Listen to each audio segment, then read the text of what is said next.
Saudara-saudari, marilah kita mendengarkan renungan dengan judul Aku Ini, Jangan Takut, yang berdasarkan pada Injil Markus bab 6 ayat 50b dan 51. Tetapi segera ia berkata kepada mereka, "Tenanglah, aku ini, jangan takut." Lalu ia naik ke perahu mendapatkan mereka, dan angin pun reda. Mereka sangat tercengang dan bingung. Dalam nama Bapa dan Putra dan Roh Kudus. Amin. Saudara-saudari terkasih dalam nama Tuhan Yesus Kristus. Setelah peristiwa penggandaan roti yang sudah kita renungkan kemarin, dikatakan orang-orang banyak itu pulang ke rumah mereka masing-masing. Tuhan Yesus menyuruh para muridnya bertolak ke seberang mendahului dia. Sementara Yesus mereka tinggalkan di darat sendirian, Yesus pergi ke bukit untuk berdoa. Tuhan Yesus merasa perlu mengambil waktu untuk berbicara dengan Bapaknya secara pribadi.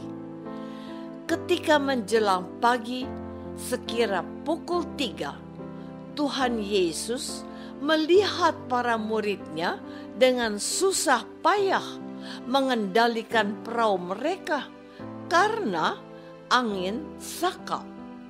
Setelah berdoa, Tuhan Yesus mendatangi para muridnya itu dengan cara berjalan di atas air yang sedang bergelora dan sengaja hanya mau melewati perahu para muridnya. Melihat hal itu, para murid ketakutan dan mengira dia hantu. Sebab dalam kepercayaan orang Yahudi, penguasa laut dan danau adalah setan dan hantu.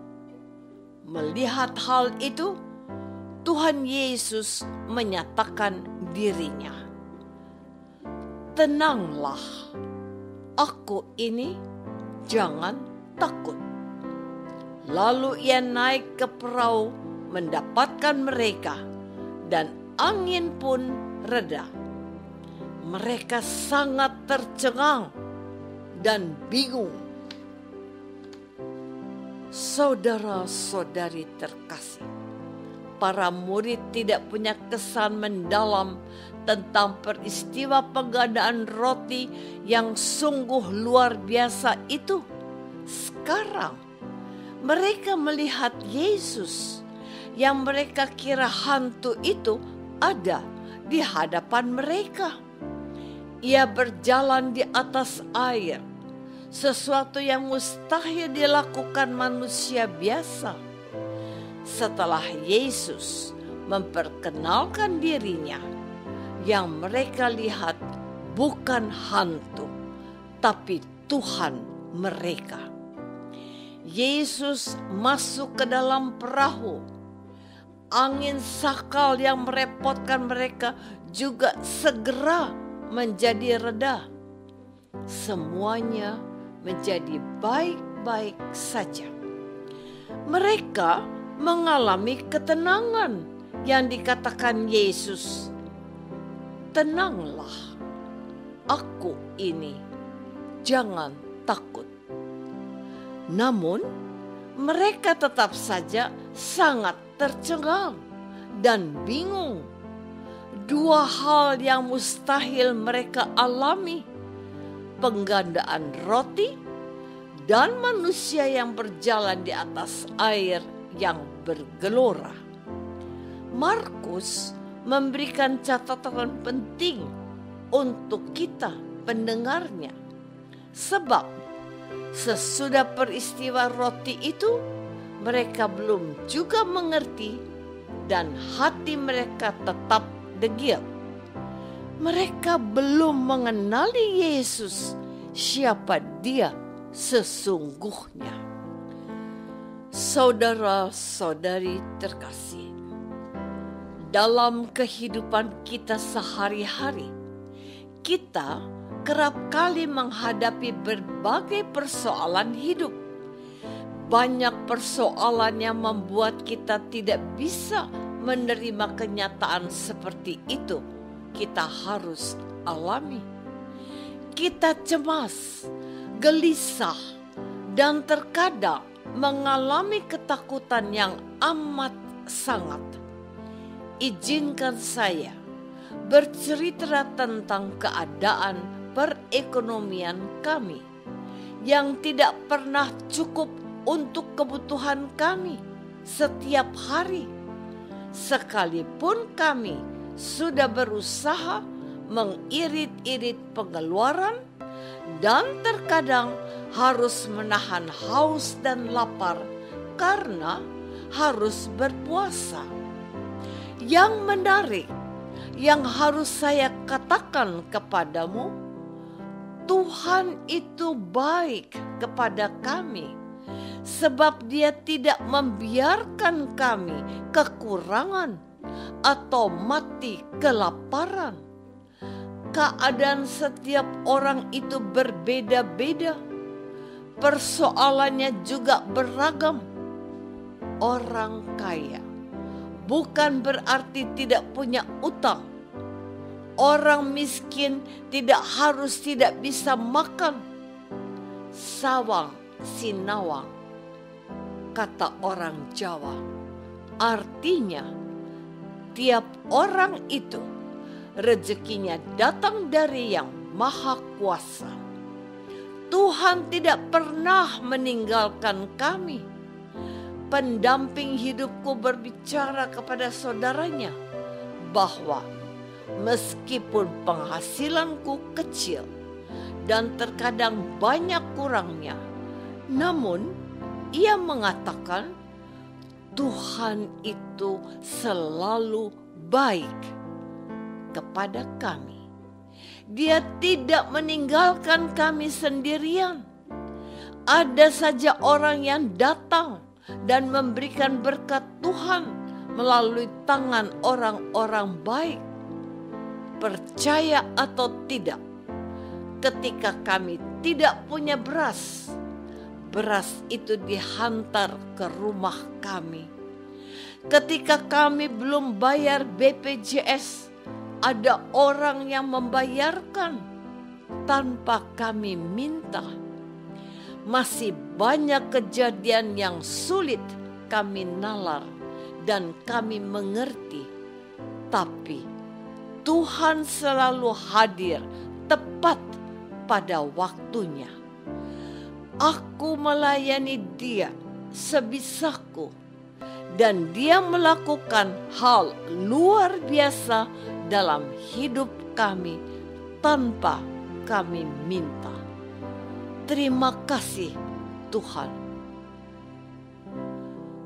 Saudara-saudari terkasih, tenanglah. Aku ini, jangan takut. Percaya tidak percaya, kadangkala kita ini sudah takut duluan kalau berhadapan dengan macam-macam masalah. Padahal kita ini orang beriman. Kita hanya memikirkan persoalan kita. Kok berat ya? Bagaimana aku harus mengatasinya?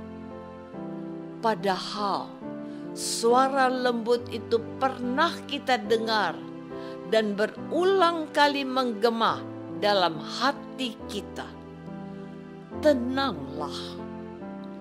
Ada Tuhan yang selalu hadir dalam hidup seorang beriman, terutama kalau kita sedang mengalami berbagai kesusahan hidup. Betul? Orang yang beriman kadang lupa kalau ia punya Tuhan, bahwa Tuhan pun dikira hantu. Tidak percaya kalau Tuhan sanggup menyelesaikan masalah-masalah di dalam hidup kita. Bahkan setelah persoalan hidupnya selesai, dia tidak percaya kalau itu semua karena campur tangan Tuhan. Mereka seperti para murid, heran, tercengang dan bingung. Bagi Tuhan tidak ada yang mustahil. Itulah yang dikatakan malaikat kepada Maria, ibu Yesus, yang kebingungan menerima kehendak Tuhan.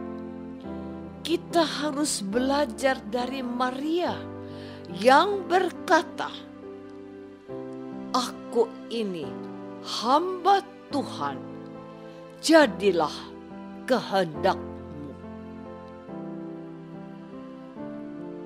Apakah aku mengalami hadirat Tuhan dan mohon kuasa-Nya terjadi dalam hidupku? Marilah kita berdoa. Bapa yang Maha Baik, kehadiran-Mu dalam hidup kami tidak pernah berkurang. Namun kami kerap kali melupakan-Mu. Tuhan, tetaplah hadir dalam hidup kami dan biarlah kehendak-Mu yang terjadi dalam keluarga kami demi Kristus Tuhan kami. Amin. Semoga kita semua selalu dinaungi dan dibimbing oleh berkat Allah yang Maha Kuasa. Dalam nama Bapa dan Putra dan Roh Kudus. Amin.